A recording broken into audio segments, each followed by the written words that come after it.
मुख्य रूप से जीवन के फंडामेंटल जो 7 फंडामेंटल जो मैंने बताया, इनको ट्रेन करने के मेथोडोलॉजी होमवर्क हुए और इसको जीवन में अप्लाई करने का एक तरह से संकल्प और एक मेथड के ऊपर होमवर्क होने लगा। And this is how the curriculum was designed. और इसमें व्यक्ति को अहिंसक बनाना और छोटे छोटे संकल्प से अपने संकल्प शक्ति को बढ़ाना और जियो और जीने दो, अर्थात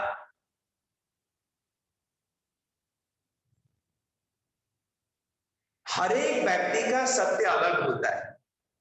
इस बात को मानते हुए दूसरे के सत्य को भी सम्मान देने का कैपेसिटी विकास करना, क्योंकि एक उदाहरण बहुत सटीक बैठता है और हम आसानी से कनेक्ट कर सकते हैं। जैसे sunrise in the morning and sunset in the evening, ये यूनिवर्सल ट्रूथ है, लेकिन sun never rise and sun never set also is the universal. बस हमारा समझने का स्तर क्या है, इसके आधार पर ये डिफरेंट हो सकता है ना। तो इसी तरह से अगर ये कहें कोई एक स्पेसिफिक बिल्डिंग, मान लीजिए राष्ट्रपति भवन,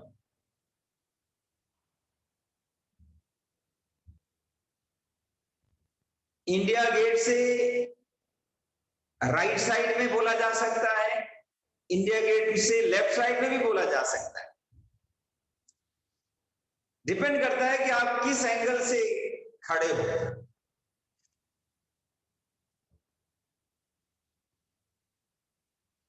इस तरह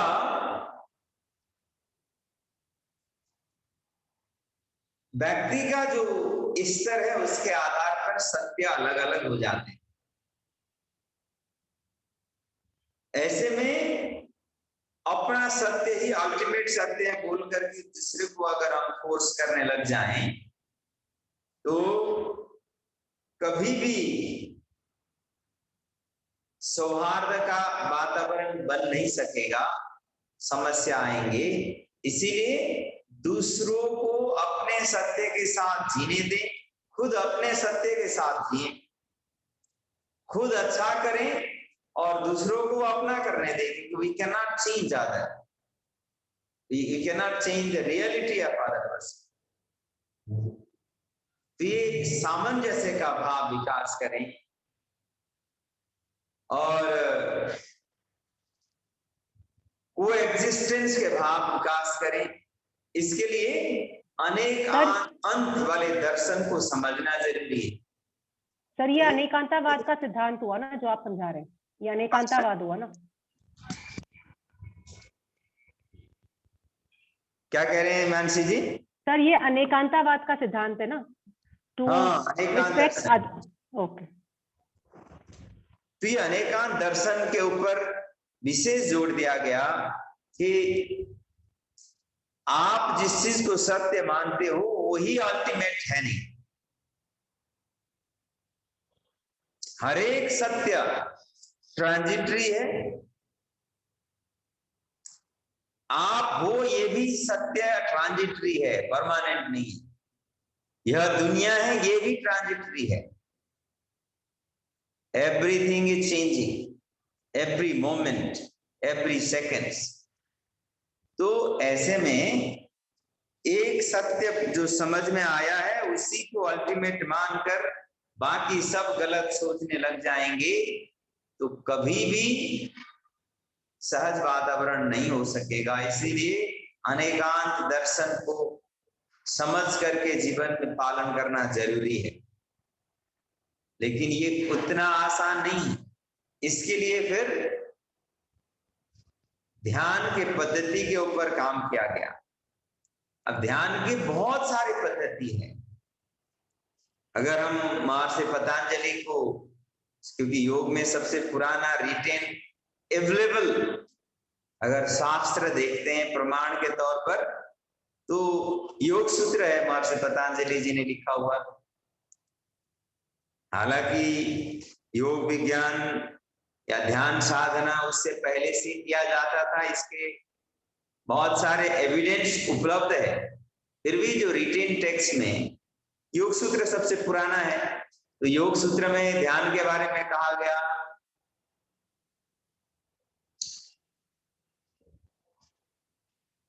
ध्यान से पहले का स्टेप होता है धारणा, देशबंध चित्तस्य धारणा, चित्त को एक जगह पर बांध करके रखना धारणा का अवस्था है।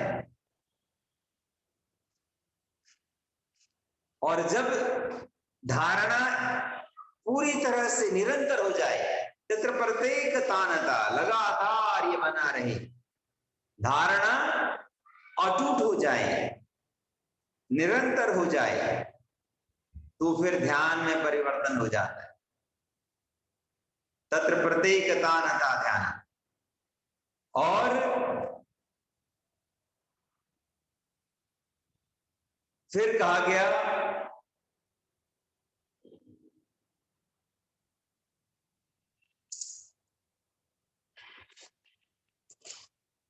ध्यान जब पूरी तरह से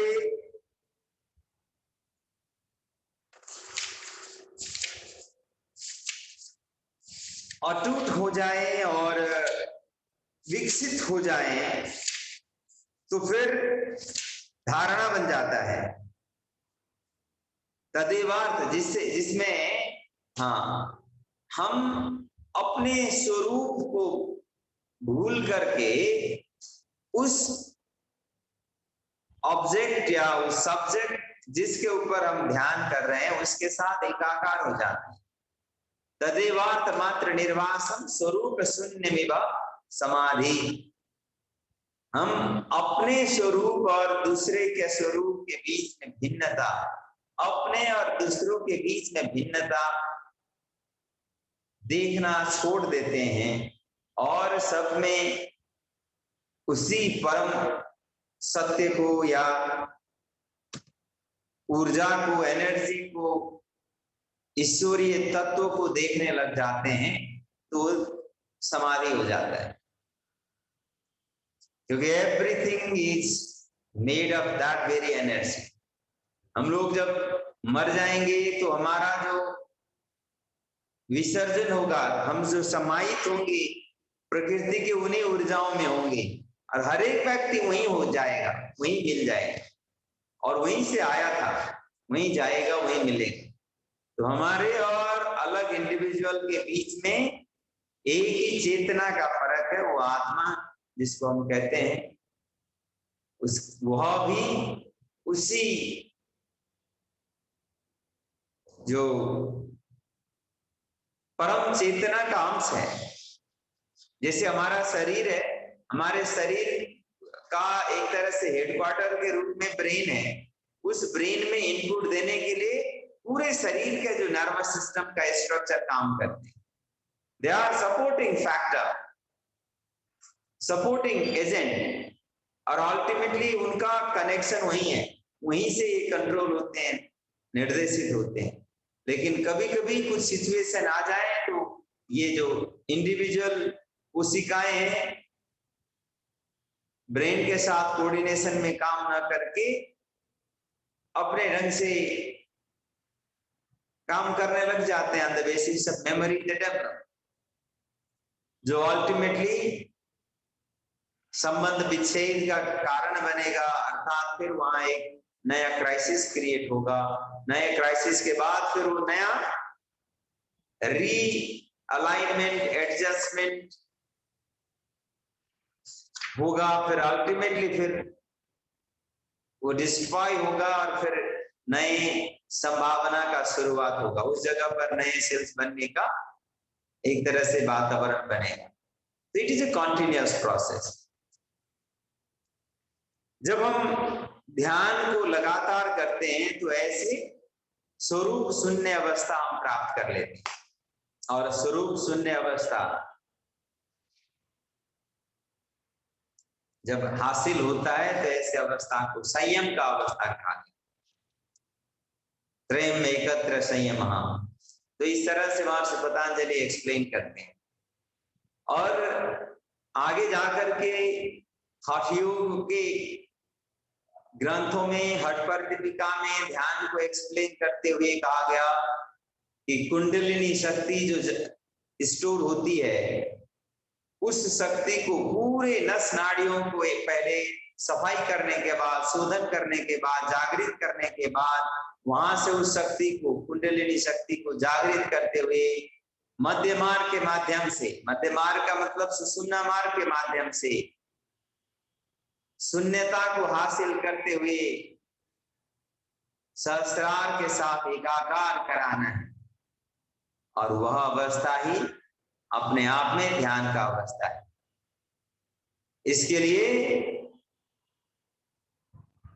आरंभ अवस्था से लेकर घट अवस्था और परिचय अवस्था से फिर निरुद्ध अवस्था तक का एक यात्रा जाता है। और ये ध्यान के ही एक तरह से नादानुसंधान प्रक्रिया के रूप में अल्टीमेटली जब ब्रह्मरंध्र में जैसे ओंकार नाद के साथ एकाकार हो जाते हैं, इस तरह से कनेक्ट किया हुआ है। ओम जो अनाहत नाद जिसको कहा जाता है, वो ओंकार नाद है। ओंकार का नाद मतलब ओम का उच्चारण करते समय निकलने वाला जो साउंड होता है, वो इंडिविजुअल साउंड नहीं है, वो कलेक्टिव साउंड होता है। वो एक्चुअली प्रकृति का भी साउंड है। और इसको कहा गया तस्य वाचक प्रणव। यह एक तरह से ईश्वरीय सृजना का मैनिफेस्टिंग साउंड है। This is the sound of the creation of the nature, creation of the universe, because that is the sound of ईश्वरा। इस तरह से कहा गया है। और इसके ऊपर बहुत सारे रिसर्च भी होते रहते हैं। कई सारे रिसर्च हैं, जैसे नासा का रिसर्च है। उन्होंने गैलेक्सी में जाकर के ब्रह्मांडीय जो चीजें हो रहे हैं उनके ऊपर भी एक्सपेरिमेंट करे हैं। Then they have found solar system से लेकर के एक अलग अलग गैलेक्सियों में जो आवाज आते हैं, वो आवाज नेचुरल जो साउंड है उसको रिकॉर्ड करके देखे। And they found that sound resemble the sound of buzzing sound of Om. तो ये सामान्य पृथ्वी में तो ये साउंड कॉमनली हम अनुभव कर ही लेते हैं। आंखें बंद करके थोड़ी देर साउंड को ऑब्जर्वेशन करेंगे, सारे साउंड मर्ज हो जाते हैं, सिंगल साउंड बन जाता है और वह साउंड ओम के जैसा ही होता है। इसी तरह का अवस्था हमारे शरीर के अंदर भी है। शरीर के अंदर सर्कुलेशन से लेकर के कई सारे एक्टिविटीज हो रहे होते हैं। जैसे सर्कुलेशन है, ब्लड नीचे की ओर जा रहा है, अलग साउंड है। ब्लड ऊपर की ओर जा रहा है, अलग साउंड है। हार्ड सरफेस में जैसे हाथ में हार्डनेस होता है, वहां ब्लड का सर्कुलेट होते समय का डिफरेंट आवाज है। और प्लेन एब्डोमिनल एरिया में सर्कुलेशन का, ब्लड सर्कुलेशन का अलग आवाज है। जिस तरह से नदी का पहाड़ में अलग आवाज है, प्लेन जगह में अलग आवाज है, समुद्र में अलग आवाज है, इस तरह के आवाज क्रिएट होते हैं। शरीर के अलग अलग अंग काम करते हैं, उसके आवाज होते हैं। All this sound merge together and form a collective sound. That sound resembles the sound of Om. इस तरह से ओम का जो साउंड है, जिसको हम अनाहत साउंड कहते हैं, ये नादानुसंधान का विषय जो अल्टीमेटली हमें ध्यान की अवस्था में ले जा सकता है। इस एंगल से हठ योग पर दीपिका में स्वामी स्वात्माराम ने डिटेल में डिस्क्रिप्शन दिए हुए हैं। इसके लिए शरीर को स्थिर रखना है और जिससे धीरता का विकास हो। उसके बाद मुद्रा और बंद के अभ्यास से स्थिरता को और बढ़ाते हुए ऊर्जा के ऊर्ध्वारोहण को सुनिश्चित करना है। फिर प्राणायाम के माध्यम से इसको जागृत करते हुए फिर उन नाद की अवस्था को हासिल करना है। ये सारी चीजें दिया गया। और इसी को गिरंट संहिता में कहा गया कि ध्यान मुख्य रूप से 3 प्रकार के होते हैं: स्थूल ध्यान, ज्योतिर्ध्यान और सूक्ष्म ध्यान। स्थूल ध्यान हम लोग किसी विषय वस्तु के ऊपर चिंतन करते हुए कर सकते हैं, विजुअलाइजेशन करते हुए कर सकते हैं, या किसी एक मूर्ति या किसी एक बिंदु पर फोकस करते हुए ध्यान कर सकते हैं। तो यह ध्यान स्थूल ध्यान है। या हम किसी भगवान के पिक्चर को अपने मन में ले आकर के, मस्तिष्क में ले आकर के इसके ऊपर ध्यान कर सकते हैं, यह स्थूल ध्यान है। लेकिन ज्योतिर्ध्यान में हमारे शरीर के अंदर या बाहर एनर्जी एक्टिविटीज हो रहा है, उसी एनर्जी एक्टिविटी के परिणाम स्वरूप ही सारा चीज चल रहा है। जहां एनर्जी एक्टिविटीज होते हैं उसका एनर्जी वेव होता है, और उस वेव को अगर देखा जाए तो उसके अंदर प्रकाश होता है, और जिसको हम एनर्जी फील्ड ऑरा कहते हैं, और ऑरा के अंदर प्रकाश को देखा जा सकता है, जिसको हॉलो भी कहते हैं। और यहाँ प्रेक्षा ध्यान के साथ इसको डिटेल में स्टडी किया हुआ है, जिसमें लेस्या ध्यान के रूप में उस एनर्जी वेव में दिखे जाने वाले अलग अलग प्रकाश के जो रंग होते हैं, ये आंतरिक वाइब्रेशन के आधार पर निर्धारित होते हैं। और आंतरिक वाइब्रेशन में पॉजिटिविटी ज्यादा हो तो वहां ब्राइट कलर ज्यादा होता है। इंटरनल जो एक्टिविटीज हैं, यहाँ एक तरह से सप्रेशन है, डिप्रेशन है, रिग्रेशन है, रेजिग्नेशन है, तो फिर एनर्जी वेव जो निकलते हैं वहां धुंधले और डार्क कलर ज्यादा दिखाई देंगे। इनको स्टडी करते हुए कहा गया, ब्राइट अगर एनर्जी वेव दिखते हैं, कलर दिखते हैं, तो उसको सुब्रलेस्या कहा गया। और एनर्जी वेव में अगर धुंधले कलर के ग्रे कलर के वेव अगर ज्यादा हो तो उसको अशुभलेस्या कहा गया है। कृष्ण, नील, कपोत या शुभलेस्या है, और पदम, तेजस, पदम और शुक्ल ये शुभ्रलेस्या है।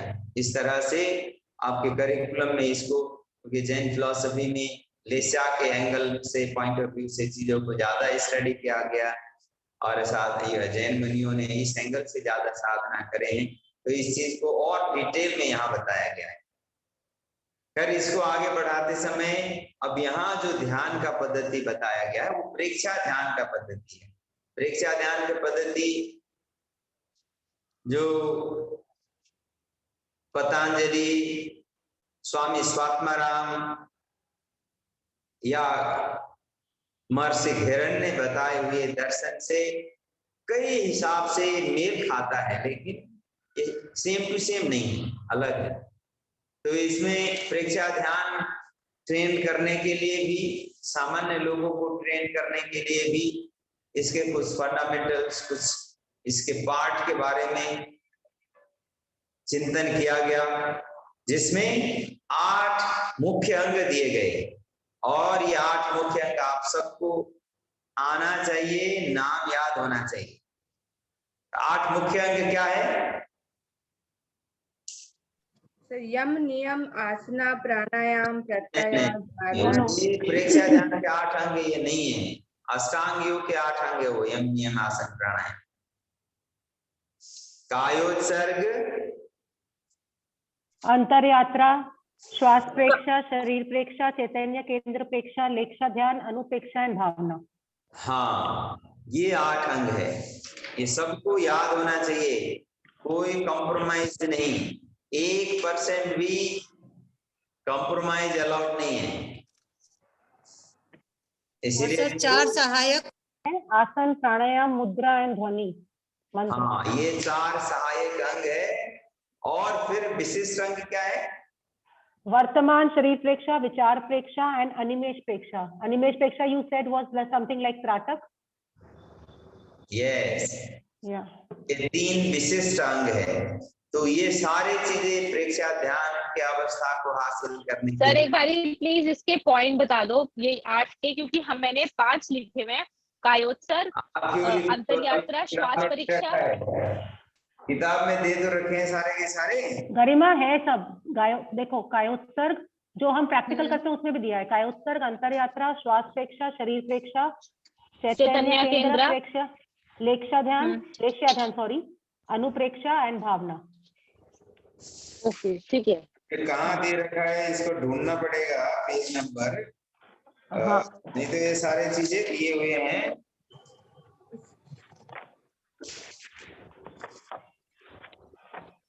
मुझे लगता है उपसंपदा की जगह में यह एक ही जगह सारी। सर लेसन शायद 7 में है। सर अनुप्रेक्षा किया था, कहाँ गया? सर लेसन 9 में होगा मेरे ख्याल से। सर पेज नंबर 144 पे है सर। शिक्षा में सर 119 पे है, लाइन से दिया हुआ है। 118 119 उसके कंटिन्यूएशन में सारा दिया हुआ है लिस्ट में। ये सर ये प्रेक्षा मैंने से ये 118 119 है। लेसन 9 हाँ लेसन 9 सॉरी या पेज नंबर Start- 119। 118 से स्टार्ट करिए, लाइन से सब दिया हुआ है उसमें। हम्म।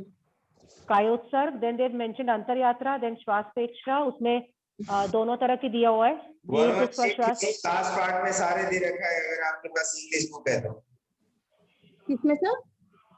118 इंग्लिश अगर आपके पास है तो 118 में यस सर पार्ट ऑफ हाँ। प्रेक्षा सर मेडिटेशन। लाइन से दिया हुआ है, लिखा हुआ है 1.123 सारे चीज दिए हुए हैं। और सर हिंदी बुक में पेज नंबर हिंदी वाले में चेक करके देखिएगा और ऐसे अभी नोट भी कर सकते हैं। 144 हिंदी बुक में।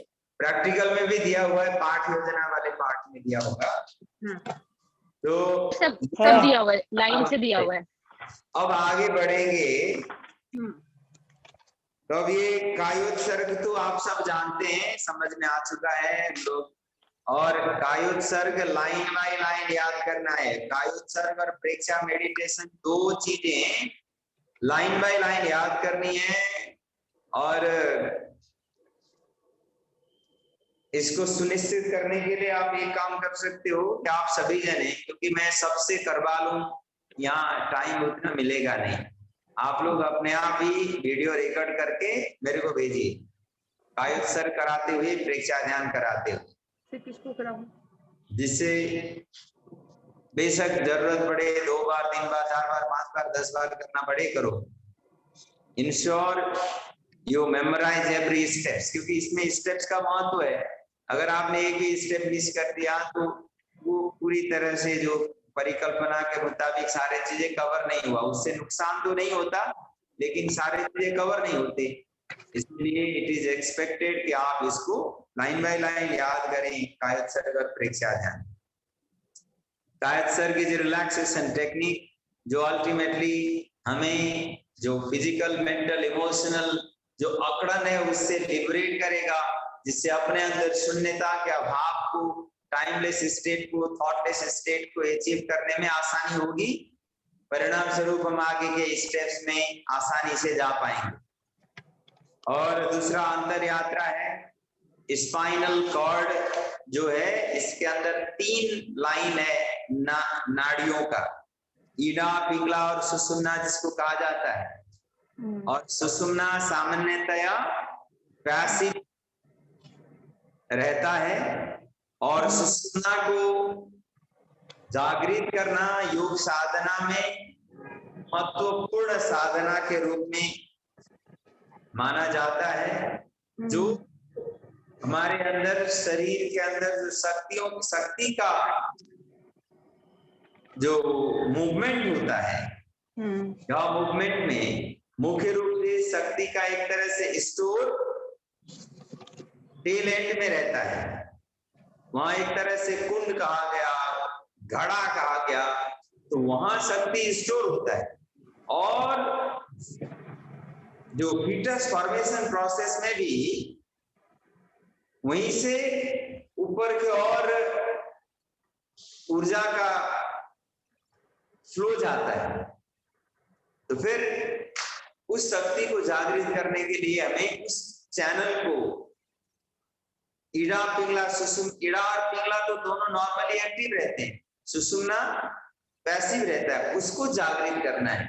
तो वहां एनर्जी का ऊर्ध्वारोहण करना है, वहां एनर्जी के चैनलाइजेशन करना है, वहां एनर्जी को ले जाना है, वहां अवेयरनेस को ले जाना है, उसको देखना है। देखने मात्र से, जिस तरह से एक फैक्ट्री में काम करने वाले बहुत सारे वर्कर होते हैं, वहां उनको पता है कि कोई देखने वाला नहीं है, तो उनका वर्किंग एफिशिएंसी, और उनको पता लग जाए कि उनका बॉस या सुपरवाइजर उनको देख रहा है, तब उस समय उनका वर्किंग एफिशिएंसी को हम अगर कंपेयर करेंगे तो समझ में आएगा उनको कुछ भी नहीं बोला है तब भी वर्किंग एफिशिएंसी बेटर होता है। जब हम अपने आप को देखते हैं तो हम अपने अंदर के सारे चीजों को ऑप्टिमाइज करते हैं। Most of the time we are focused being excessively extrovert outside. We are focused outside being excessively extrovert. ऐसे में हम अपने अंदर क्या चल रहा है उसको देख ही नहीं पाते। जब ऐसा होता है तो अंदर ऐसे बिखरा पड़ा रहता है, ऐसे में एफिशिएंसी नहीं आ सकता। इसीलिए यहाँ अवेयरनेस ले जाना है, so that the cleansing process happen properly in our spinal channel, activating, stimulating and bringing cleansing effect in the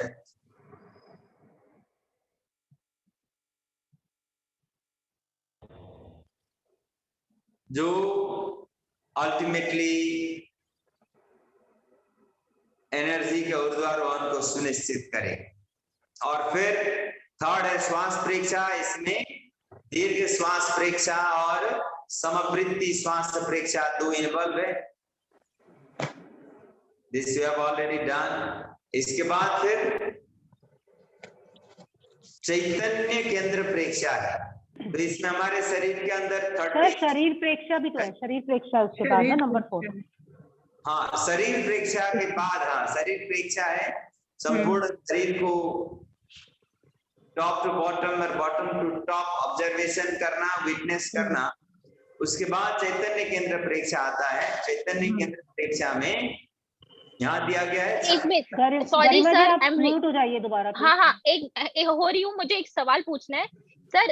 internal trip के बाद श्वास प्रेक्षा है और फिर ज्योति केंद्र प्रेक्षा है, तो शरीर प्रेक्षा कहाँ पे आया मानसी दी? शरीर प्रेक्षा तो बुक में दिया हुआ है। शरीर को मन के आंखों से देखना, bottom to top and top to bottom देखना है, as a witness, as a seer, as a perceptor. Garima ji ये पेज नंबर 119 के बाद 120 पे शरीर प्रेक्षा आप देखिए। हाँ जी दिख गया, थैंक यू। का डिटेल प्रैक्टिस हम लोग बाद में जाकर के करेंगे। फर्स्ट ईयर में आपको मुख्य रूप से कायोत्सर्ग, अंतर यात्रा, श्वास प्रेक्षा, चैतन्य केंद्र प्रेक्षा में एक ही, वो भी मुख्य रूप से ज्योति केंद्र प्रेक्षा करना है। फर्स्ट ईयर में यही करना है। बाद में एलैबोरेट रूप में आप शरीर प्रेक्षा और फिर उसके बाद ये लेस्या ध्यान, भावना, अनुप्रेक्षा, ज्यादा अनुप्रेक्षा ऐसे इसमें फर्स्ट ईयर में भी है। तो शरीर प्रेक्षा, लेस्या ध्यान और भावना के बारे में थोड़ा ज्यादा सेकेंड ईयर में करेंगे। मनीष आप बताओ, बाकी लोग जी सर। शक्ति केंद्र, स्वास्थ्य केंद्र, तेजस केंद्र, आनंद केंद्र, विशुद्धि केंद्र, ब्रह्म केंद्र, प्राण केंद्र, अप्रमाद केंद्र, चाक्षुक केंद्र, दर्शन केंद्र, ज्योति केंद्र, शांति और ज्ञान केंद्र।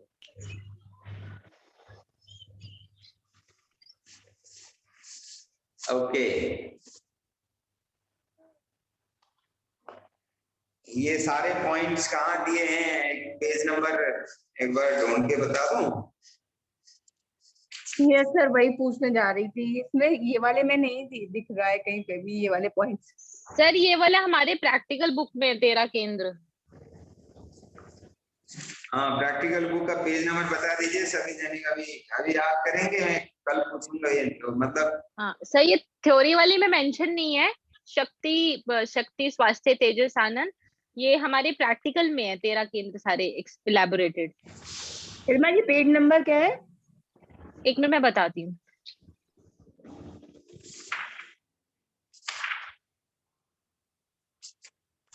हिंदी वाली बुक में 86।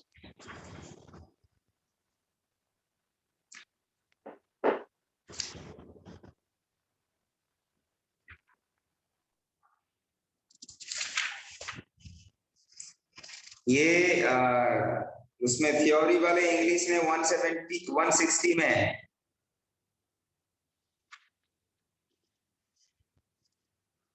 हिंदी में आप देखिएगा। सर हिंदी में है 86। 186 नहीं सर 86, ओनली 86। प्रैक्टिकल में या थ्योरी में? प्रैक्टिकल बुक में सर। अच्छा, प्रैक्टिकल में। ये थ्योरी वाले पेपर 2 में 160 पेज नंबर में दे रखा है। पर सर उस पे नाम नहीं दे रखे हैं, उसके लोकेशन बताए हुए हैं। The names are not they given. रखा है साइड में, पावर सेंटर है, अभी नाम अलग लिखा हुआ है। हाँ अलग लिखे हैं, अलग लिखे हैं। हाँ, health centre, glory centre, centre of purity, Brahma centre, centre of visual centre, acceptance centre, philosophy centre, centre of life. ये किताब लिखने वाले लोग भी थोड़ा हिंदी टाइपिस्ट ना होने की वजह से ये प्रॉब्लम, ये कई जगह ऐसा प्रॉब्लम हो रखा है। हिंदी टाइप करने सामान्य लोगों को आती नहीं ना, इंग्लिश कर लेते हैं। खैर, तो ये 13 चैतन्य केंद्र आपने जो बताए ये सारे सही है, और ये आप सबको आना जरूरी है।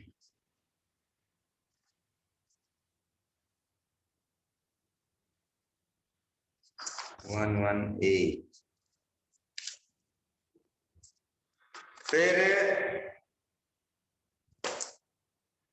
लेस्या ध्यान में, लेस्या क्या है? व्हाट इज लेस्या? सर लेशे is colour, aura around us. Colour, the aura color around you. हाँ, colour of our energy field we call it aura, that is what is लेस्या। और इसमें लेस्या कितने होते हैं? सर 6 टाइप्स के होते हैं। तो 6, 3 शूद्र 3 शूद्र। कृष्ण लेशा, नील शेषा, कपोत, कृष्ण नील कपोत शूद्र। कृष्ण नील कपोत, तेजस, पदम, शुक्ल। हाँ, एक बार मैं पुनः रिपीट कर दूं। शुक्ल। हाँ, एक बार मैं पुनः रिपीट कर दूं। शुक्ल, शुक्ल लेशा सर, जो व्हाइट लेस्या और तेजस, पदम और शुक्ल शुभ्र लेस्या। कृष्ण का रंग काला, ब्लैक, नीला, ब्लू कलर लेस्या। कपूर ग्रे लेस्या, ग्रे कलर ऑफ द लेस्या। और ये अशुभ लेस्या के रूप में काउंट किए जाते हैं। और तेजस ऑरेंज कलर लेस्या, अग्नि का रंग। और पदम पीला, और शुक्ल सफेद। पॉजिटिव लेस्याएं माने जाते हैं। सर एक मिनट सर, प्लीज बाकी लोग प्लीज म्यूट हो जाइए। आप लोग वापस म्यूट नहीं होते हैं, सर की साउंड नहीं आती फिर।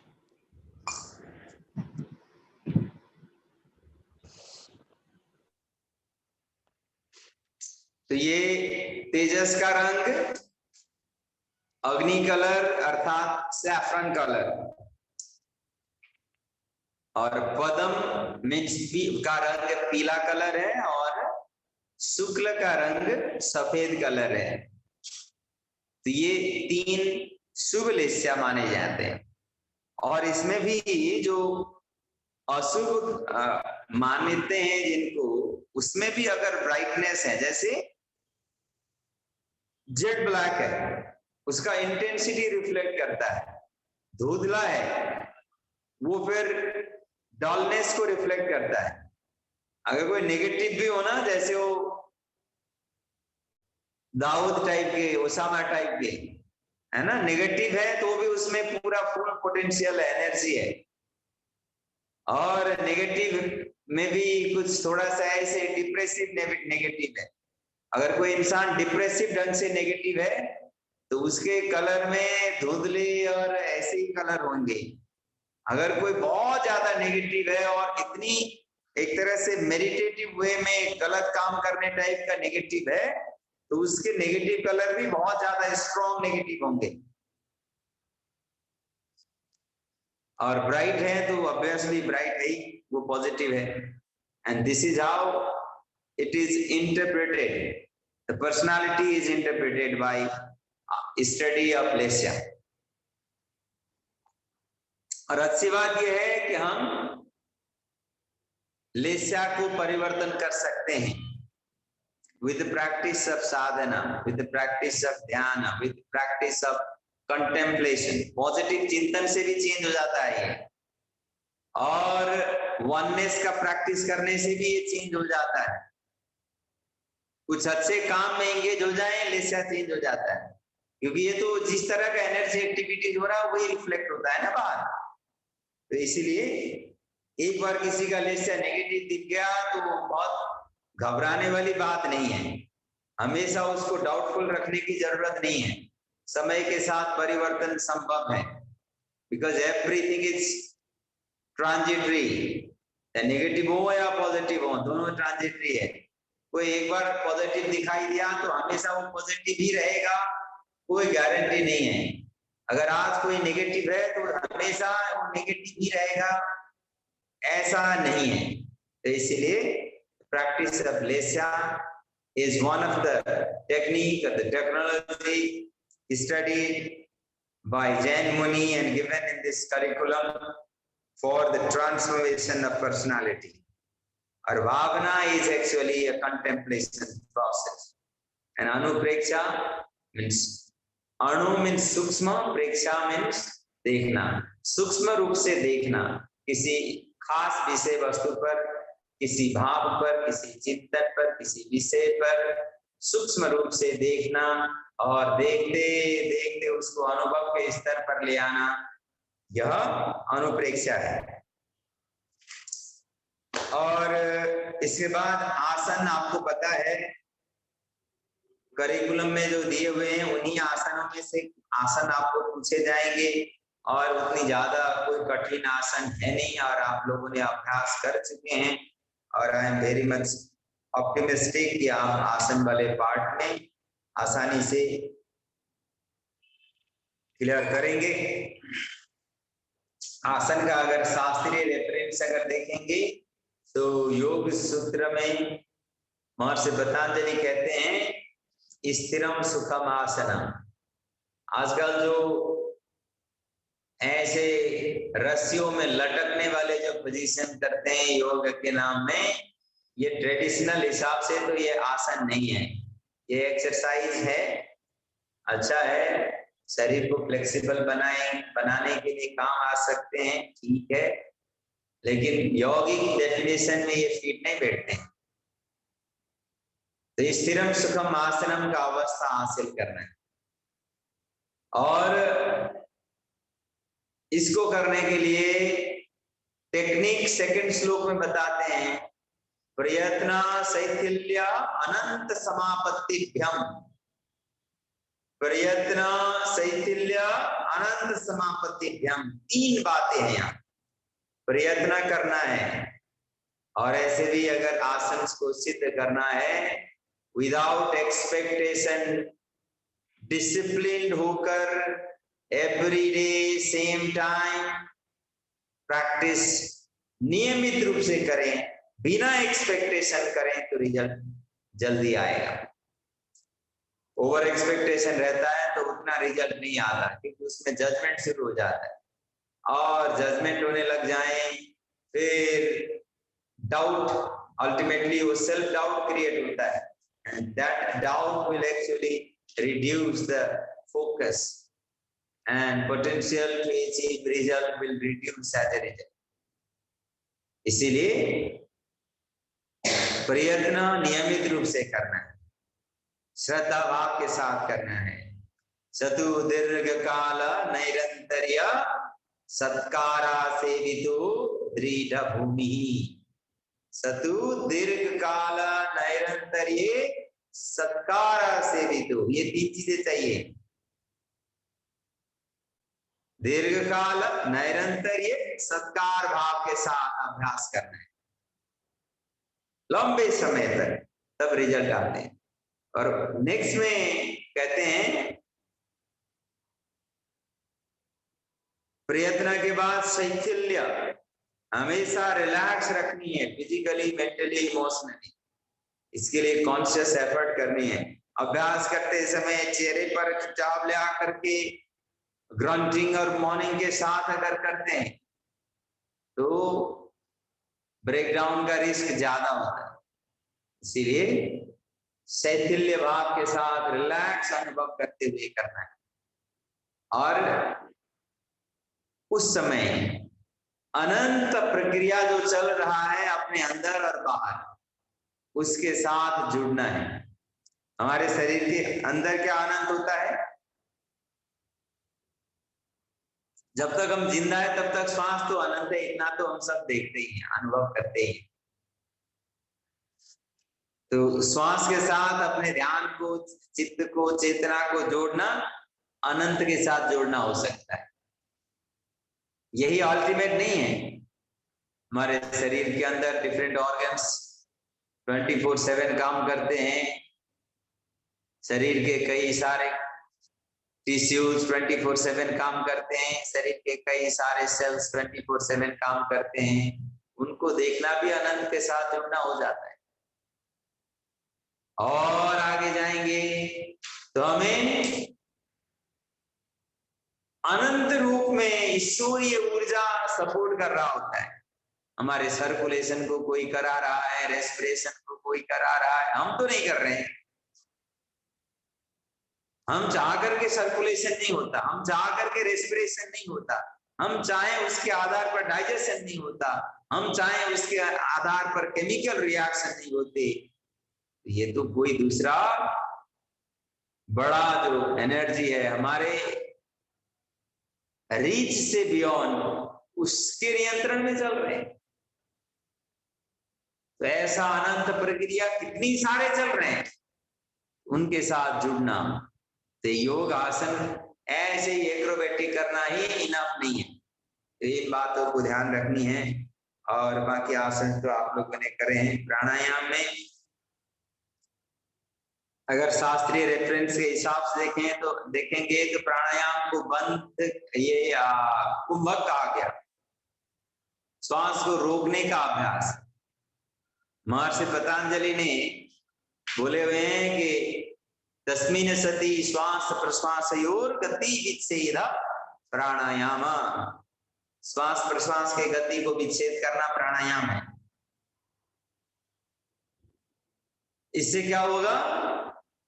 हमारे अंदर जो प्रकाश है, एनर्जी एक्टिविटी से जो प्रकाश का वेव निकलता है, ये इसमें रुकावट हो रहा होता है सामान्य तौर पर। Cellular wastage, metabolic wastage, digestive wastage, ये सारे इकट्ठा होने के कारण एनर्जी वेव भी खराब, धुंधला पड़ जाता है। तो ये प्राणायाम के माध्यम से ये क्लीनिंग होता है इसका, जिसके कारण से इंटरनल एनर्जी वेव थोड़ा व्यापक होने लगता है, यह प्रकाश बड़ा होने लग जाता है, एनर्जी फील्ड ऑरा बेटर होने लगता है। तत्चयते प्रकाश आवरण, प्रकाश का जो आवरण है वो छटने लगेगा। यही अल्टीमेट नहीं है, आगे और है। तो दूसरा कहते हैं धारणासु च योग्यता मना, इससे मन धारणा के लिए तैयार हो जाता है, मन के अंदर ये योग्यता आ जाती है। इट मीन्स प्रत्याहार हो जाता है प्राणायाम करने से। इंद्रियों पर नियंत्रण आना प्रत्याहार है। तो ये प्राणायाम से इंद्रिय नियंत्रण हो जाता है, जिससे धारणा के लिए मन तैयार हो जाता है। ये 3 श्लोक मुख्य रूप से बताए हैं। उसके अलावा महर्षि पतंजलि ने प्राणायाम के टाइप्स बताए हुए हैं 4। अंत कुंभक, बाह्य कुंभक,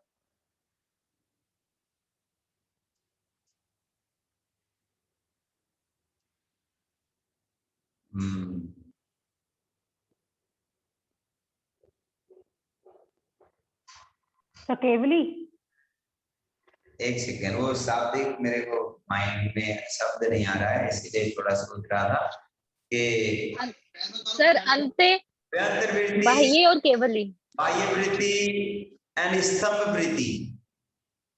हाँ, श्वास को अंदर एक गति पेस के साथ लेना, श्वास को एक पेस के साथ बाहर निकालना और श्वास को रोकना। अभ्यंतर वृत्ति, बाह्य वृत्ति यानी स्तंभ वृत्ति, 3 बताए। उसके बाद चौथा उन्होंने बताए हैं बाह्य अभ्यंतर विशेष चतुर्था। चौथा, बाहर हो वहीं, अंदर हो वहीं, जहां हो वहीं, या किसी जगह पर हो वहीं श्वास को टिका सकें, वह चतुर्थ है। इसको आगे हाथियों के पुस्तक में केवल कुंभक कहा गया, लेना भी नहीं छोड़ना भी नहीं, जहां हो वहीं रोकना, तो उसको केवली भी कहा जाता है। आप लोगों के बुक में एक डेफिनेशन, एक प्राणायाम का सूत्र दिया होगा, घेरंड संगीता वाला, सहिता सूर्य भेदश्च उज्जयी शीतली तथा भस्त्रिका भ्रामरी मूर्छा केवली शास्त्र कुंभका। सर इंग्लिश वाली बुक में कुछ नहीं दिया है, सिर्फ प्राणायाम का डेफिनेशन टाइप में दिया हुआ है। क्या दे रखा है? तो इंग्लिश वाले में बस प्राणायाम का डेफिनेशन टाइप में दे रखा है, अदरवाइज और कुछ भी नहीं दिया हुआ है प्राणायाम में। पता नहीं मैंने कौन से पेज में पढ़ा तो था, सही था। पेज नंबर 123 पे सर दे रहा है, ये सारे वहीं पे है ना, वैश्य ध्यान और ये सारे। उसके बाद प्रैक्टिकल में 114 में दे रखा है। सर प्रैक्टिकल हिंदी में 51 पे ये मंत्र आप जो बोल रहे हैं वो दे रखा है, सहिता सूर्य भेदश्च, जो आपने अभी उच्चारण किया था, पेज नंबर 51 पे है। हम लोग एक्चुअली सारे पेज नंबर के रेफरेंस एमए वाले कर रहे हैं, ये बीए वाले में भी है। हाँ, आप लोगों को भी है ये, क्योंकि प्रैक्टिकल सेम है, उसमें उतना ज्यादा फर्क नहीं। और प्राणायाम का हो गया। मेरे ख्याल से आपके करिकुलम में 5-7 प्राणायाम दिए हुए हैं और हमने प्रैक्टिस कर ली है, अलग से ज्यादा उसमें टाइम नहीं लगाते हैं। और फिर मुद्रा, मुद्राएं ऐसे शारीरिक मुद्राएं होते हैं और हस्त मुद्राएं होते हैं। तो हस्त मुद्राओं में वितराग मुद्रा कैसे होता है?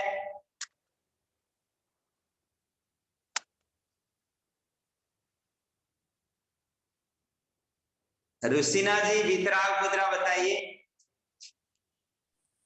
सर मुझे नहीं आता है। सर मैं बताऊं? हाँ बताइए। सर आपकी लेफ्ट हैंड के ऊपर राइट हैंड होता है, आपके 5 एलिमेंट एक दूसरे से मिले होते हैं वीतराग मुद्रा में, और आप अपने मूलाधार चक्र के पास रखते हो। मूलाधार नहीं, ये नाभि केंद्र से नीचे, नाभि से नीचे, नाभि से थोड़ा नीचे, नाभि केंद्र से नीचे, नाभि से नीचे, नाभि से थोड़ा नीचे। सर मुझे आता था, बट मुझे ये नहीं पता था इसको वीतराग मुद्रा बोलते हैं। और सर अंगूठा एक दूसरे अंजलि के ऊपर होना चाहिए, मिला हुआ इस तरह से। हाँ, बाएं हाथ नीचे, दायां हाथ ऊपर, अंगूठा मिले हुए। दिख रहा हूं मैं? ये वाला पोजीशन। Yes sir.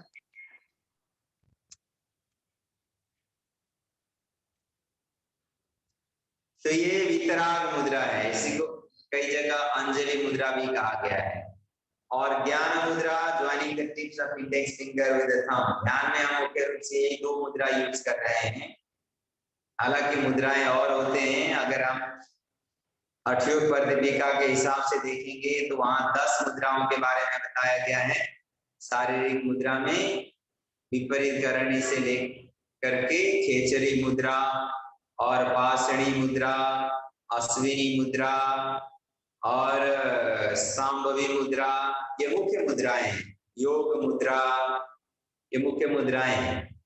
और 3 बंद को भी वहां मुद्रा के रूप में दिया हुआ है। 3 बंद जैसे उड़ियान बंद, जालंधर बंद, मूलाबंद, मूलाबंद, उड़ियान बंद एंड जालंधर बंद। रोशिना जी, आपको ये 3 बंद याद है? नहीं सर। तब तो आपको अलग से प्रैक्टिस करनी पड़ेगी। आप सुबह सुबह रोज क्लास अटेंड कर लो योग के।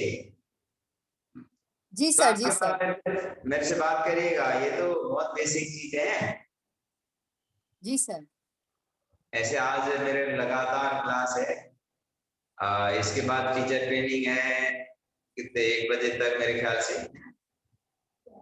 1 से 2 बजे ऑल इंडिया रेडियो में इंटरव्यू है। फिर 3 से 4 बजे, 3 से 4-5 बजे फाइनल ईयर क्लास है। और फिर 6 बजे से फिर दूसरा एक थ्योरी क्लास है। आप 8 बजे के आसपास फोन करिएगा।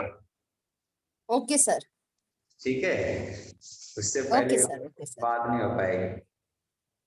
Okay sir. सुमन जी का बेटा है? जी सर। मतलब नहीं, बोलने लग गया? नहीं सर, नहीं बोलना स्टार्ट नहीं करा अभी तो। 1 साल का हुआ है, मतलब कल 1 साल का होगा। अच्छा, आगे बढ़ते हैं। मुद्रा हो गया। अब ध्वनि। ध्वनि मुख्य रूप से मंत्र है, और यहाँ कई सारे मंत्रों का उच्चारण करते हैं। मन का जो मंत्र का शाब्दिक मीनिंग है मन प्लस त्र, मंत्र। मन को त्राण या ऊर्जा देने का अभ्यास मंत्र। इसका दूसरा जो संयोजन बनता है मन प्लस यंत्र, मंत्र। मन के लिए साधन मंत्र। सामान्य तौर पर मन बहुत विचलित होता रहता है, और मन के विचलन को दूर करने के लिए और मन को जहां ले जाना है वहां ले जाने के लिए एक साधन के रूप में मंत्र को प्रयोग किया जाता है। और मंत्र ऐसे उच्चारण के साथ भी किया जाता है, मन ही मन भी किया जाता है। दोनों का अलग अलग अपना महत्व है। और यहाँ जो मंत्र उच्चारण हम करते हैं मुख्य रूप से और हम का उच्चारण है, और उसके अलावा कुछ मंत्र अलग अलग परीक्षा चिकित्सा के पाठ के रूप में कुछ मंत्र दिए गए हैं। अब ये मंत्र मेरे ख्याल से प्राकृत लैंग्वेज के मंत्र है, और इनके पूरे शाब्दिक मीनिंग उतना ऑनेस्टली बताऊं तो मेरे को भी पता नहीं है। फिर भी जो लंबे लंबे मंत्र दे रखे हैं ये बीज मंत्र होते हैं, जिसके शाब्दिक अर्थ होते हैं। और मंत्र ऐसे शब्दों का उच्चारण करके भी किया जाता है जिन शब्दों का मीनिंग नहीं होता, जैसे रम, वम, लम, क्रीम, रिंग, वम, यम, इस तरह के शब्द उच्चारण किए जाते हैं। तो इन शब्दों का उच्चारण करते हैं तो इसमें कोई मीनिंग तो है नहीं, फिर भी उच्चारण करते समय कुछ स्पेसिफिक पॉइंट पर, जगह पर इसका वाइब्रेशन जाता है। और जब हम लगातार 5-10 मिनट तक उसको उच्चारण करते हैं, आंखें बंद करके एक पोजीशन पर बैठकर, उस एरिया पर एनर्जी एक्टिविटीज बहुत बढ़ जाता है, जो उस एरिया से रिलेटेड वीकनेस को दूर करने के लिए, उस एरिया को जागृत करने के लिए प्रभावकारी होता है। इसीलिए मंत्रों का उच्चारण हम लोग करते हैं ना, कभी कभी 2 बार 3 बार ओम ओम ओम, बस इसमें उतना विजिबल इफेक्ट नहीं होता। हाँ, थोड़ा बहुत आनंद आता है, शांति मिलती है, लेकिन रियल एक्सपीरियंस के लिए 20-30 मिनट तक एक मंत्र का उच्चारण करना चाहिए, तो फिर परिणाम बहुत विजिबल हो जाते हैं। तो ये मंत्र हो गए। सर हमारे कोर्स में ये अर्हम ध्वनि और महाप्राण ध्वनि ये दो ही हमें अभी पूछेंगे ना, प्रैक्टिकल के हिसाब से अगर देखा जाए तो। हाँ वही मंत्र है, दे रखा है। हाँ। और उसके बाद ये प्रेक्षा चिकित्सा के अंतर्गत प्रयोग करने वाले मंत्र भी तो दे रखा है प्रैक्टिकल में। पेज नंबर क्या है? 90। प्रैक्टिकल हिंदी वाले में 90 में।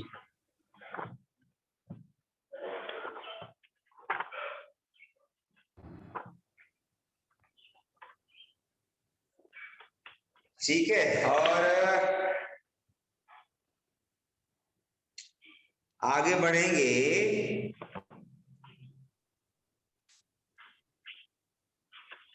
ये विशिष्ट अंग में वर्तमान क्षण की प्रेक्षा।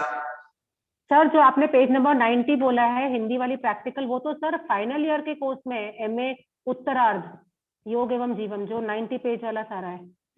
अच्छा हाँ, that is not for us. दिखाओ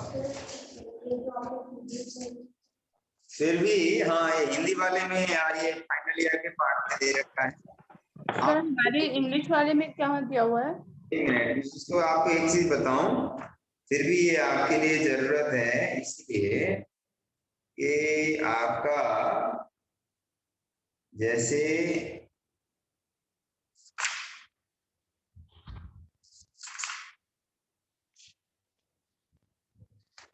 आपके जो अनुप्रेक्षा है ना, अनुप्रेक्षाओं में मंत्र का प्रयोग है। ये वही मंत्र है जो वहां 90 पेज में एक ही जगह पर दे रखा है। और अलग अलग बीमारियों में भी ये मंत्र के प्रयोग होते हैं। जैसे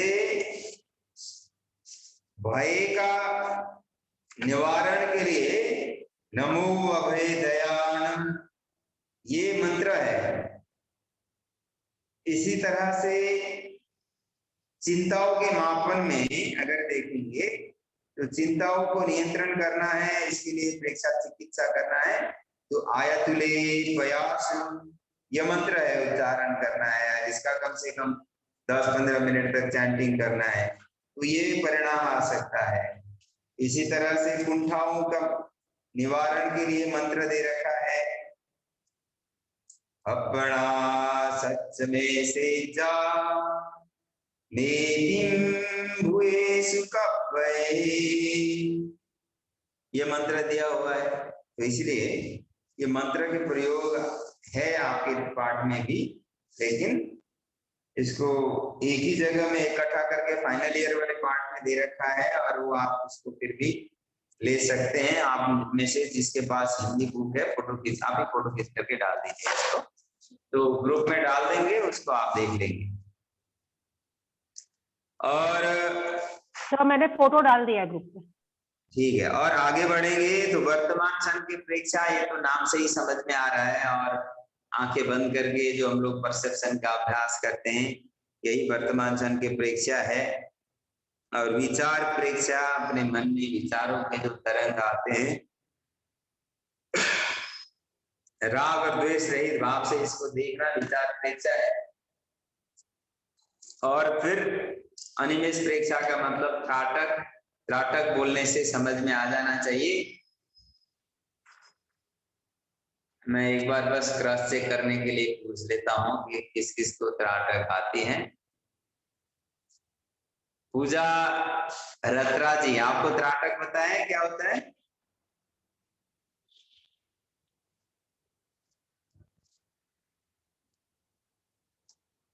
पूजा जी, त्राटक क्या है? What is त्राटक?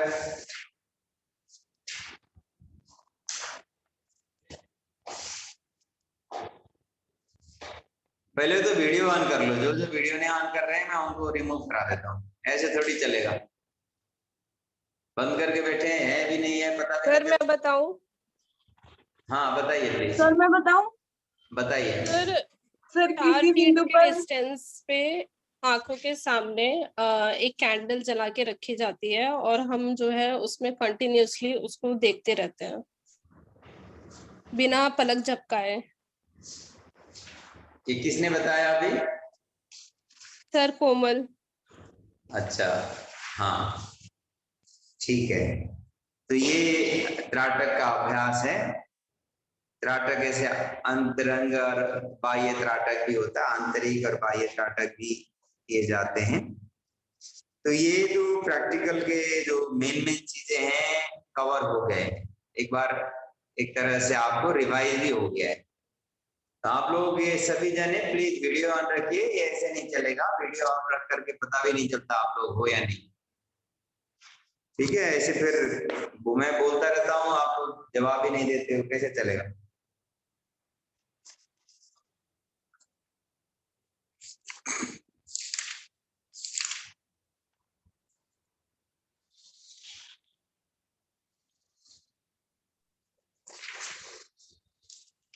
और ये योग का इंट्रोडक्शन, एक विभिन्न योग पद्धतियों के बारे में आपको पढ़ना है थ्योरी में। तो इसमें सामान्य रूप से योग का डेफिनेशन आप सब जानते हैं। नविता जी, आप योग का डेफिनेशन बताइए, 3 डेफिनेशन।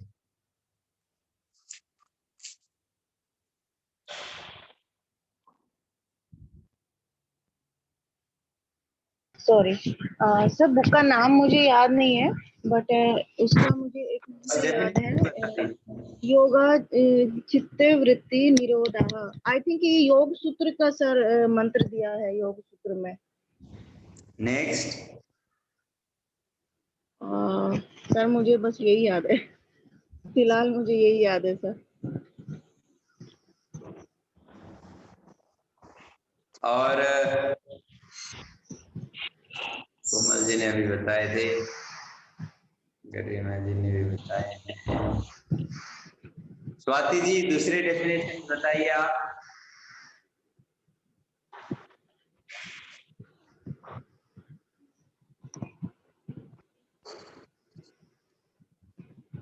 अनम्यूट सर करिए। हमें मंत्र के लिए हिंदी वाली बुक प्रेफर करनी पड़ेगी, क्योंकि इंग्लिश वाली बुक में आई थिंक जो मंत्र है वो इतना स्पेसिफाई नहीं दिए हुए हैं।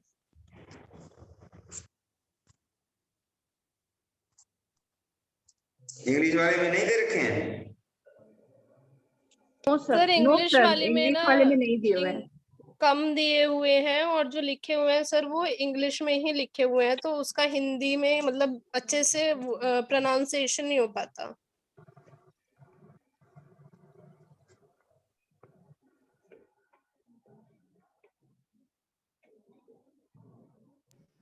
सर आप म्यूट है, अनम्यूट कीजिए प्लीज।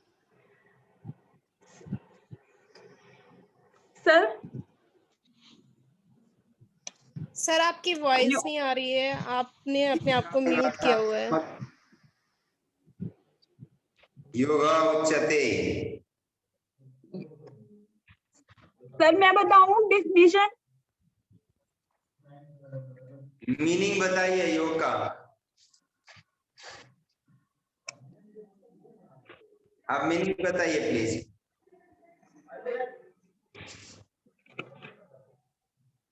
योग सर अभ्यास एवं वैराग्य के द्वारा अपने चित्त वृत्तियों को ब्रह्म समस्त विषय से निरुद्ध कर अपने मूल रूप में शाश्वत रूप में असंप्रज्ञात समाज के रूप में अवस्थित होने को योग कहा जाता है। योग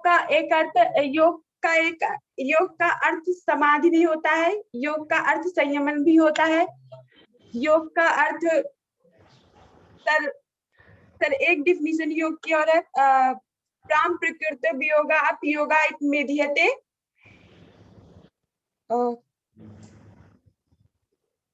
शाब्दिक लिटरल मीनिंग क्या है योग का? सर योग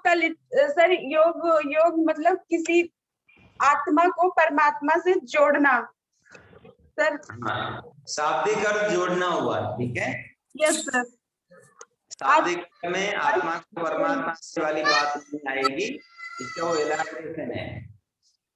शाब्दिक होता है जोड़ना। अब किसको किसके साथ जोड़ना, इसमें बहुत सारे ऑप्शंस हो सकते हैं। आपके नजर के हिसाब से, आपके इंक्लाइनेशन के हिसाब से, आपके कैपेसिटी के हिसाब से, आपके इंटरेस्ट के हिसाब से आप किसको किसके साथ जोड़ते हो, ये आपके ऊपर है। जैसे अब यहाँ जैसे आपने आत्मा को परमात्मा के साथ का मिलन योग है, हाँ योग है।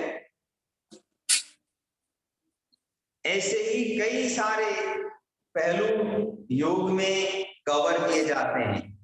जैसे हमारे शरीर के अंदर पंच तत्वों का समायोजन है, ये भी तो एक योग है।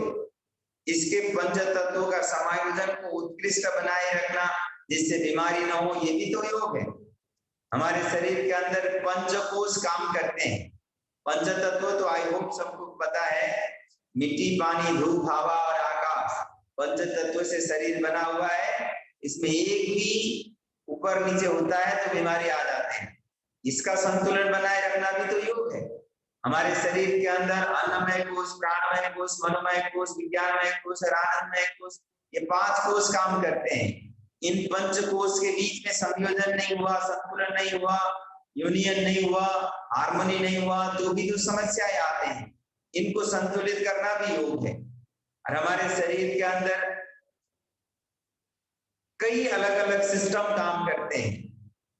Muscular system, skeletal system, circulatory system, digestive system, respiratory system, endocrine system, immune system, excretory system. अगर यहाँ भी तो असंतुलन आया तो प्रॉब्लम हो जाएगा। इनका संतुलन भी तो योग है। इसी तरह से शरीर के अंदर कई प्रकार के केमिकल बनते हैं, उसके बीच में भी तो संतुलन चाहिए, वो भी तो एक योग है। ऐसे हमारे जीवन के साथ जुड़े हुए जितने भी पहलू हैं उन सब के बीच में उत्कृष्ट संयोग प्राप्त करने के लिए किए जाने वाला साधना योग साधना है।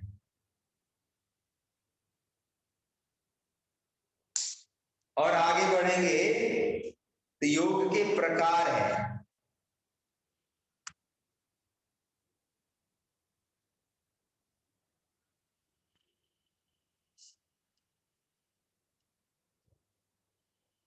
कोमल जी, योग के प्रकार क्या क्या है बताइए।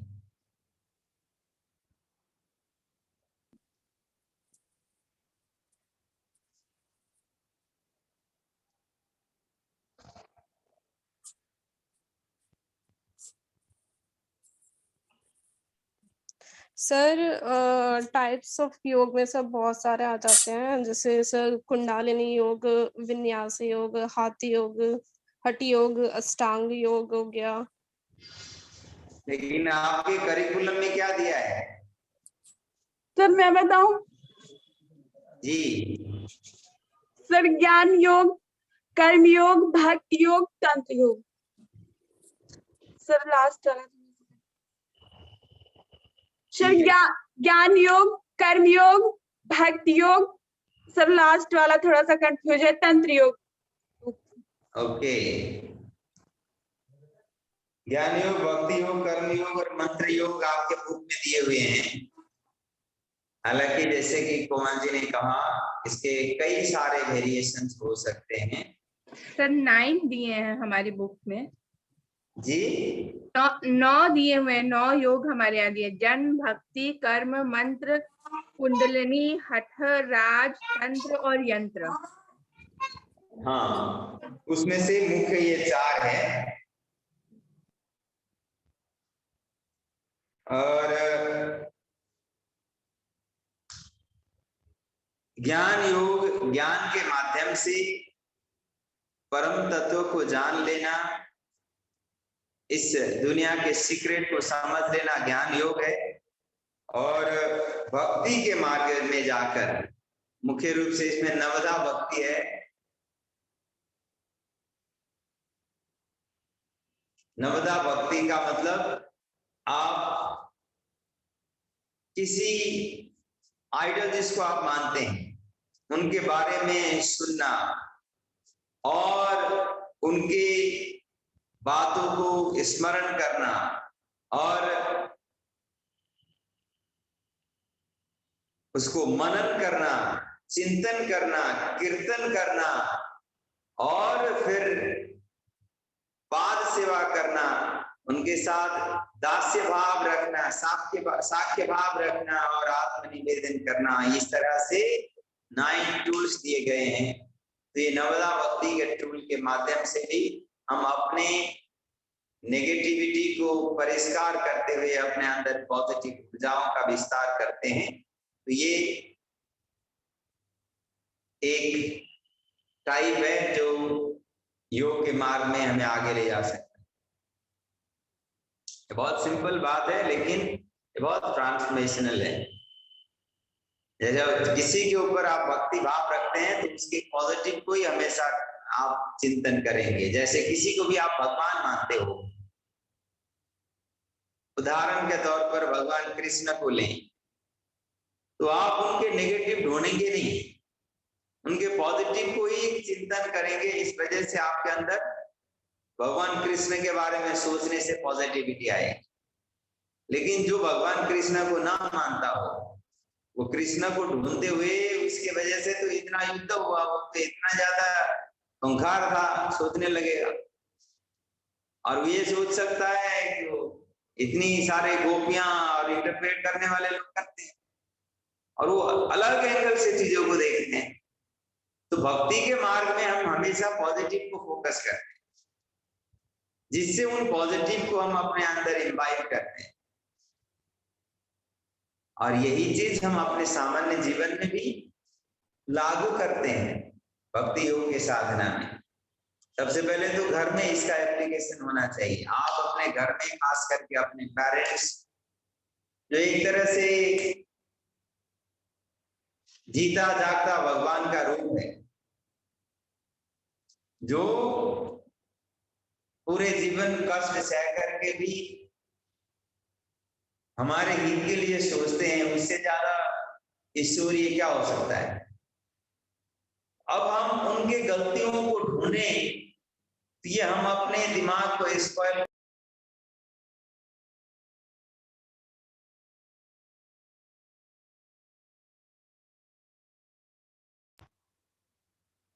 तो हमें जैसे भगवान के रूप को चिंतन करते समय अपने पेरेंट्स के बारे में चिंतन करनी चाहिए। नवदा भक्ति के टूल को यहाँ अप्लाई करके देखें, उनके पॉजिटिव को सुने, स्मरण करें, चिंतन करें, लोगों के साथ साझा करें, उनका सेवा करें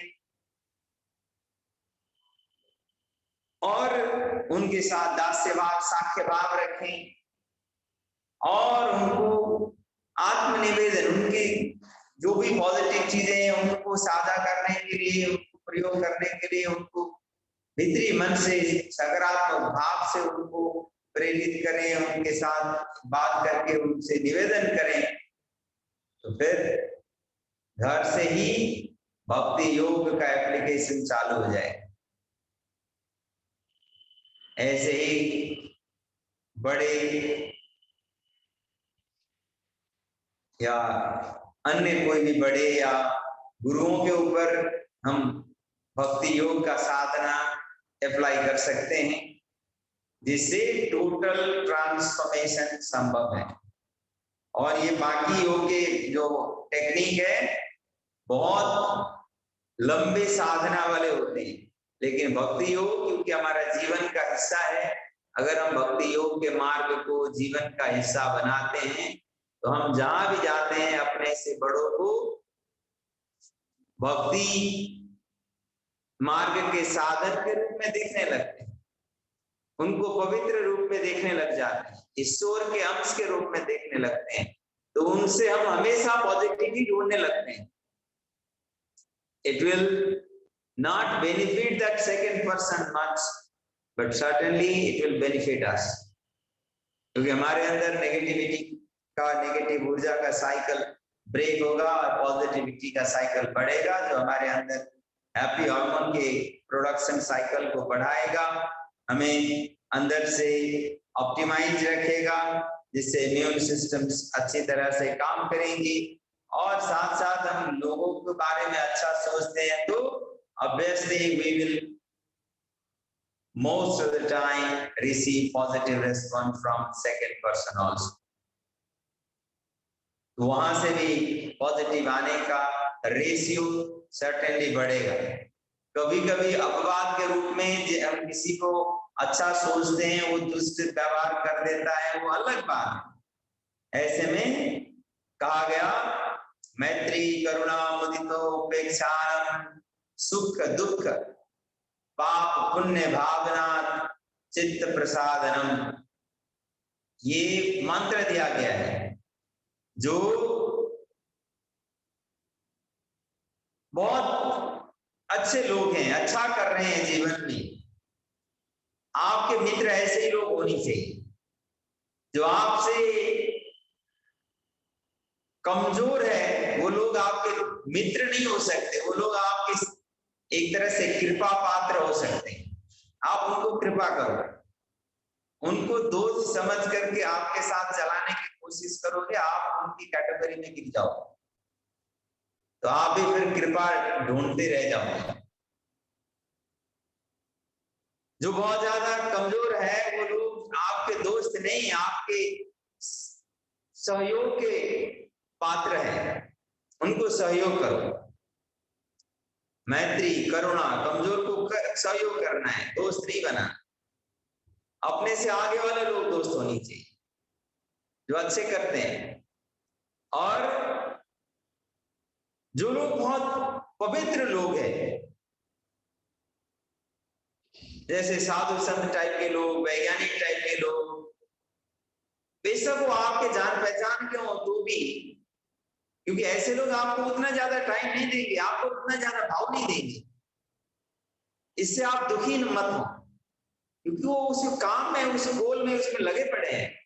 तो इसको देख करके अगर आपको कष्ट होने लग जाए तो फिर आप अपने आप को ही नुकसान पहुंचाएंगे, और हो सकता है और उसका पराकाष्ठ में आप उसको भी नुकसान पहुंचाने की कोशिश करें। लेकिन ये गलत है, इससे, क्योंकि इससे आपको कोई भला नहीं होने वाला। तो इसीलिए ऐसे लोगों को देख करके मुदिता भाव होनी चाहिए, प्रसन्नता होनी चाहिए आप कि वो कुछ अच्छा कर रहा है। क्योंकि कई बार ना आसपास के लोग अच्छा करते हैं तो जलन आ जाती है लोगों को। ये बहुत कॉमन बात है। अब इसमें योग में इसीलिए इसको स्पेसिफिक ढंग से एक्सप्लेन करते हुए बताया गया कि मुदिता भाव रखनी चाहिए, तभी हम योग के मार्ग में आगे बढ़ सकते हैं, अपने जीवन को सही ट्रैक में रख सकते हैं। ह्यूमन साइकोलॉजी को योग विज्ञान ने बहुत अच्छी तरह से एक्सप्लेन किया हुआ है। और जो अंतिम है उपेक्षा भाव, जो लोग आपके अच्छा करने के बाद भी गलत करते हैं, उन लोगों को इग्नोर करो, उनके हर एक एक्शन को इग्नोर करो, उनको भाव मत दो। अगर हम उनको भाव देंगे ना तो वो फिर और ज्यादा कुछ ना कुछ करते रहेंगे और उसका प्रभाव आपको पड़ता रहेगा। इसीलिए इग्नोर, उनको बुरा भी नहीं करना, कहना भला भी नहीं कहना, बस उनके वजह से आप प्रभावित ना हो। ये उपेक्षा भाव है। मैत्री करुणा मुदिता मुदितो उपेक्षानम भावना चित्त प्रसादनम, ये भावना आपके चित्त को हमेशा प्रसन्न बना रहेगा और एक तरह से प्रफुल्लित रखेगा। तो ये सारी चीजें हैं। और कर्म योग, कई बार लोग काम करते हैं, रिजल्ट नहीं मिला, फ्रस्ट्रेट हो जाते हैं। लोग सुबह से शाम तक लगे रहते हैं। सामान्य रूप से हर एक इंसान अपने अपने ढंग से काम कर ही रहे होते हैं। अगर ह्यूमन साइकोलॉजी के हिसाब से देखें तो हर एक इंसान जो भी कार्य कर रहा है या कर रहे हैं, उनको लगता है कि वो काम दुनिया में सबसे कठिन काम हो रहा है। उनको लगता है कि मैंने जो किया है ये इतना कठिन है कि ये तो मैं जैसे उदाहरण के तौर पर एक टीचर है, उनको लगता है टीचिंग प्रोफेशन बहुत कठिन काम है। जो इंजीनियर है वो सोचते हैं इंजीनियरिंग वाला काम बहुत ज्यादा कठिन काम है। जो अकाउंटेंट है वो सोचते हैं ये काम बहुत कठिन काम है, बहुत बड़ा तपस्या कर रहे हैं। एक व्यापारी है, व्यापारी के हिसाब से वो भी कठिन काम है। किसान है, किसान का काम भी उतना आसान नहीं, वो भी कठिन है, वो अपनी जगह कठिनाई झेल रहा है, सोचता है कि कठिनाई तो मेरे को ही हो रही। लेकिन इन रियलिटी हर एक व्यक्ति हर एक जगह, एक जैसे वो हाउस वाइफ होते हैं, उनको लोग सोचते हैं कि वो कुछ नहीं कर रहे हैं, लेकिन उनको पूछे तो पता लगता है कि वो कितना कठिन काम कर रहे हैं। तो हर एक व्यक्ति हर एक कार्य को जो कर रहा होता है वो एक हिसाब से, अपने हिसाब से पूरी लगन से काम कर रहा होता है। उसमें कितने कठिनाई होते हैं उसको समाधान कर रहा होता है। तो ऐसे में कई बार परिणाम एक्सपेक्टेशन के हिसाब से नहीं आते हैं तो फ्रस्ट्रेट हो जाते हैं।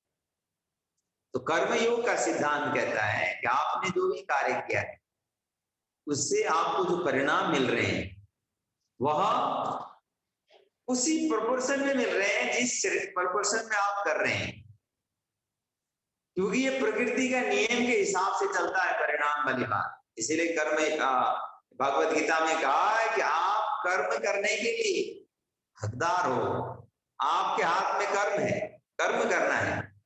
आप परिणाम डिसाइड नहीं कर सकते, वो तो परिणाम आपने कितना रिएक्शन क्रिएट करा उसके बेसिस पर एक्शन का रिएक्शन के रूप में परिणाम आता है।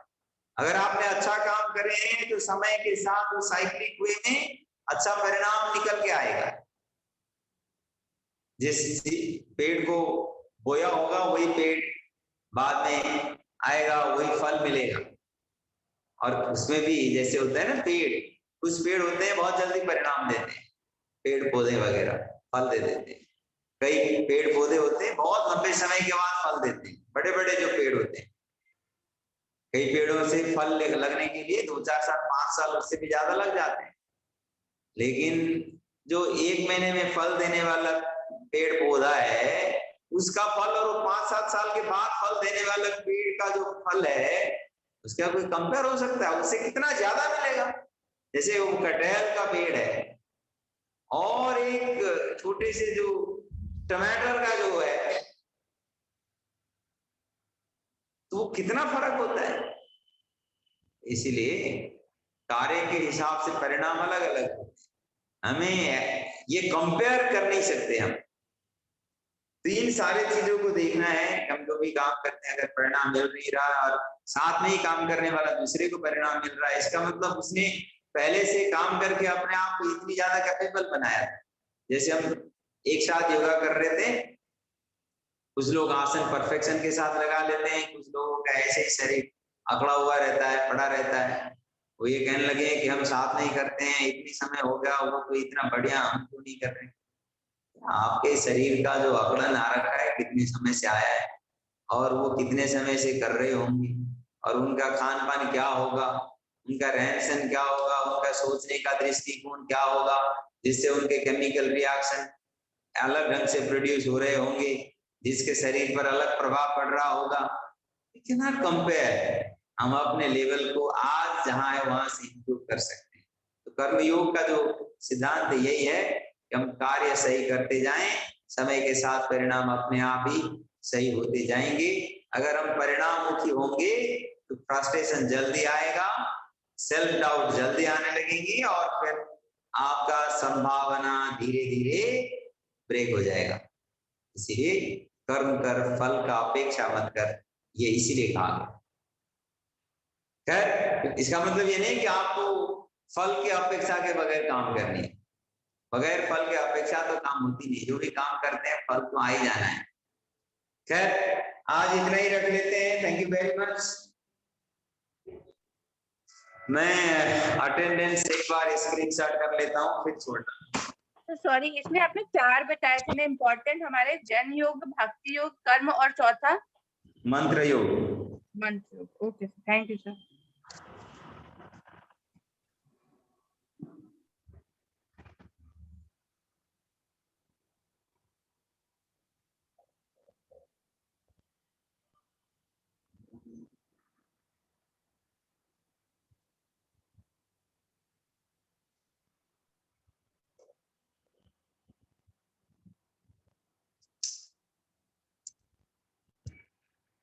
Okay, everyone. Thank you, sir. Thank you, sir. Thank you, sir.